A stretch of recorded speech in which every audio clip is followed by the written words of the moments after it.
Cropping Up Stockers, Zach the Stock Cropper, coming to you with my thoughts and opinions today about the 2023 Farm Bill.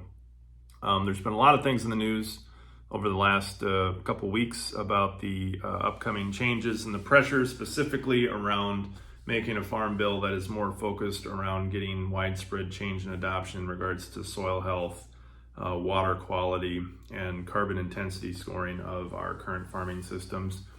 The problem that I've seen is very few of the solutions that are getting put forth, in my opinion, are going to have any meaningful contributions to actually changing things. So I decided to put out three concepts that I think actually would address the problem itself and foster widespread acreage adoption of change across the upper Midwest.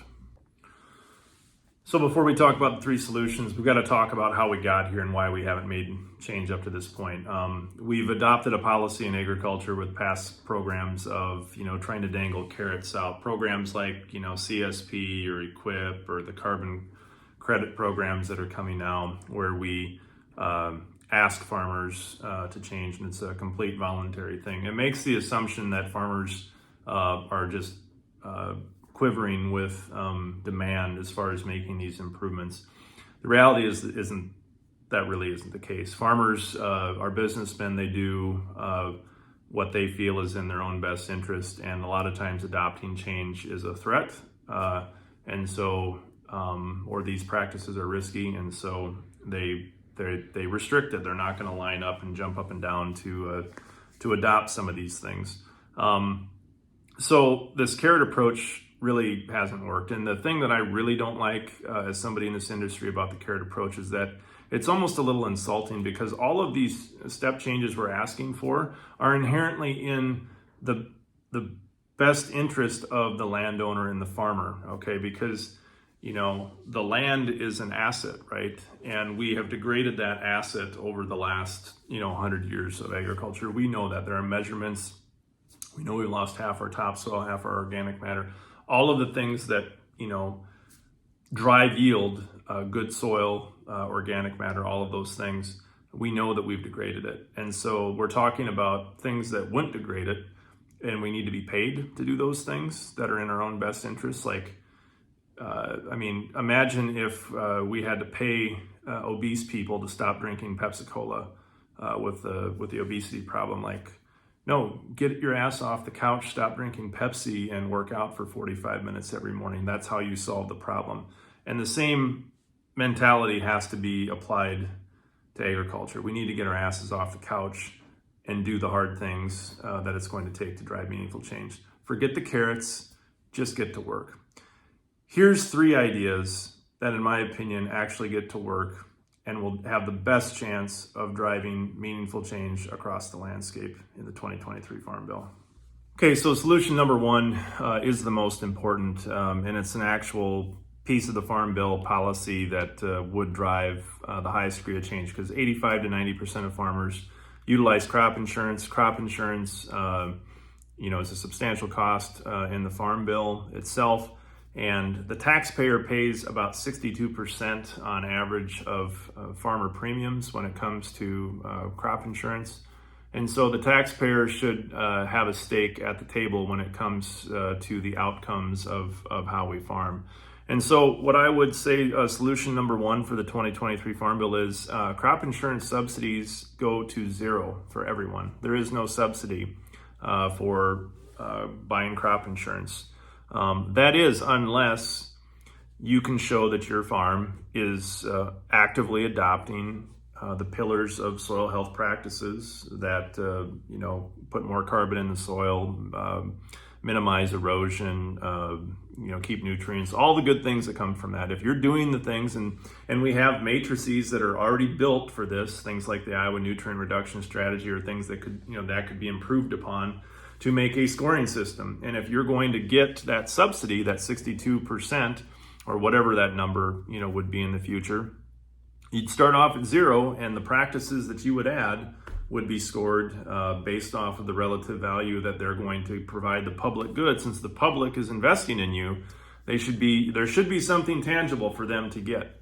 And that shouldn't be, met with a lot, especially from a demographic in this business that hates welfare and socialism and communism and all those things, and believes that we earn everything that we get. That shouldn't be a problem.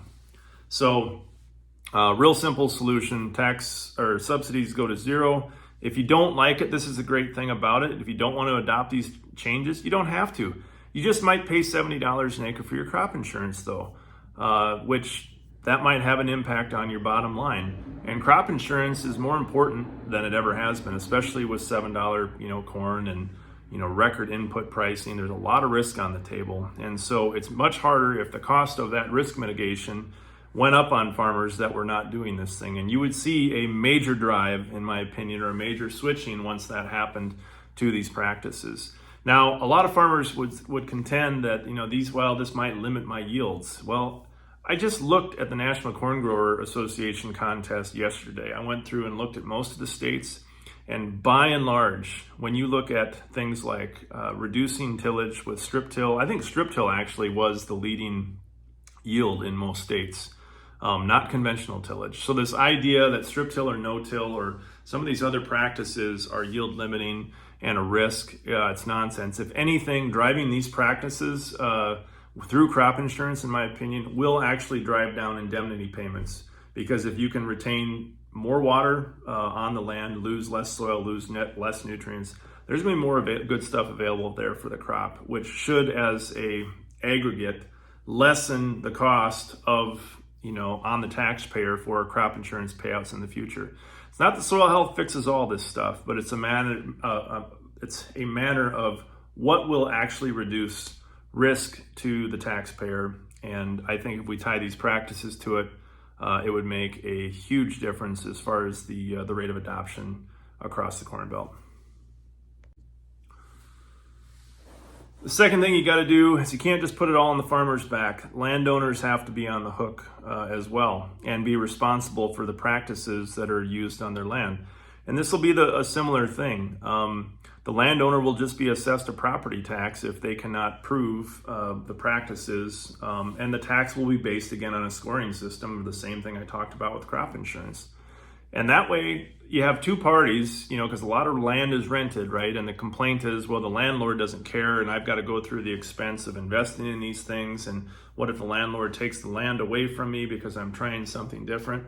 Well, now this goes away because the landlord and the tenant are on the same page, and they both have skin in the game. And it is essential that both parties on the side of the land equation have skin in the game. If it doesn't have that, it's going to be very, very difficult to get meaningful step change in regards to this. So I don't know what that property tax looks like or how it would be set up, but it needs to be some kind of tax that you have to verify practices on the land in order to, and it would be keep your tax rates the same, or again go up in what tax would be assessed for your land owned. The last piece, the biggest reason that we don't drive change, in my opinion and experience over the last 20 years, is the fact that we have a lot of old people that run agriculture. And what do I mean? If you look at the average age of a farmer, I think it's right around 60 right now. And here's a fun fact: old people do not change or want to change. I don't know how many times in my career I've had farmers come up to me and say, I really like what you're doing. I mean, these practices make a lot of sense. I'm just too old to do this. Or I'll deal with a father-son or father-daughter operation, and they'll be like, I want to change, but dad just, he's got the money, and he, it's most of his acres, and, or we've got grandpa that likes to run the ripper, and what's he going to do if we don't have that for him? And, it's that setup where we have too much geriatric control over stuff where they're just inherently not. And I get it. Like, the older I get, I don't want to change as much either. Now, that may seem silly to some of you because I seem to like change. But the older I get, I understand that sensation and feeling of, keeping security. But it has a major tax on any of this stuff happening. And so what would I propose to solve this issue? It's real simple. Once you're past the age of 62, no more subsidies from the federal government for you as a farm operator. That is, unless we go back to the same premise, you are adopting these practices. But maybe even at that point, they would be at a lesser subsidy to try to incentivize changeover. In my opinion, I know this sounds ageist, but we have too many people that, and again, it's mainly due to the lack of physical labor that goes into farming and the technology advancements that we have. You can farm for a really, really long time. A lot of folks, 75, 80 years old with the equipment we have today, makes it pretty simple, but it also stands in the way of getting the land in the hands of people that are more likely to change, more skilled to adopt the technologies that it takes to do some of these new practices, and just in a spot in their career where they feel like they're going to see the benefit of it. So we've got to set up policy to drive that. And I know people are going to say, well, that's not fair. I worked my whole life. And most people in this business, again, come from a background where they don't want to be, on the welfare tit. And I would sure hope that by the age of 62, you could have your business to a point where you won't need, to be getting subsidy payments. And I think it's a lot healthier way to wean and cycle the system to get more younger people involved in agriculture, period. So this one isn't going to be popular and likely piss people off, but guess what? I'm going to be 62 in 19 years, okay? And it's going to apply to me too, and I'm just fine with that because I've seen the cost of what happens in farming when dad is in charge for too long. And the real kicker is when dad farms till he's 75 or 80 years old and turns it over to a son or a daughter that maybe is 50 or 55 years old in some cases. And now all of a sudden they say they're too old to change. So it's just this cycle that we have to break. And the only way you can break that is if you took older farmers right now have more control and leverage over younger farmers by a long way, just with the ball of equity they've been able to accumulate and the concentration of wealth that has happened with a lot of these families. And so there needs to be a mechanism where they shouldn't need that advantage from a subsidy standpoint if they're old enough to draw Social Security, should be old enough to get off the tit. That's it. So those are the three things, if I was king for a day, that I would do to drive meaningful change. Are they going to be popular or likely to be included in the 2023 Farm Bill? Probably not. And I guess I probably have to accept that along with a lot of other people that are going to be disappointed with what likely comes out of this. So why make this video? I guess my hope is to challenge other farmers and policy leaders and people and organizations like Farm Bureau and corn growers or secretaries of ag that love to brag about how great we are and we are the stewards when we really don't see meaningful change on the landscape, or a change at the rate of pace that wouldn't actually lead to a meaningful result until the year 24, 23. So we've got to change that. The only way to change those things are with effective policy, realistic policy that's designed to cause the quickest and most likely impact that's positive for the land and water quality. Is what I've put together today meaningful change from like a ag transformation? No, this is not going to turn everyone into a stock cropper. Not only would that be self-serving, it's just not realistic at where we're at right now. Corn and soybean production, CAFOs, cattle feedlots, that's how things are going to stay more than likely for at least the duration of the 5-year Farm Bill that's coming up. I'm trying to put forward ideas that fit into that narrative or would actually positively impact that production narrative. It's going to take time. This is the Titanic, but we've got to stop putting lipstick on the pig or window dressing or greenwashing these solutions. Carrots don't work as much as I wish. You have to have the backbone policy of the Farm Bill actually drive these things. And farmers do respond. When Earl Butz said fence row to fence row, that's what farmers did. Okay, and we can do it the other way, where if the policy says, hey, we need to protect topsoil and it's going to cost you if you don't, that will impact change as well. So we just have to have the bravery. So if you agree with me, great. Call your congressman.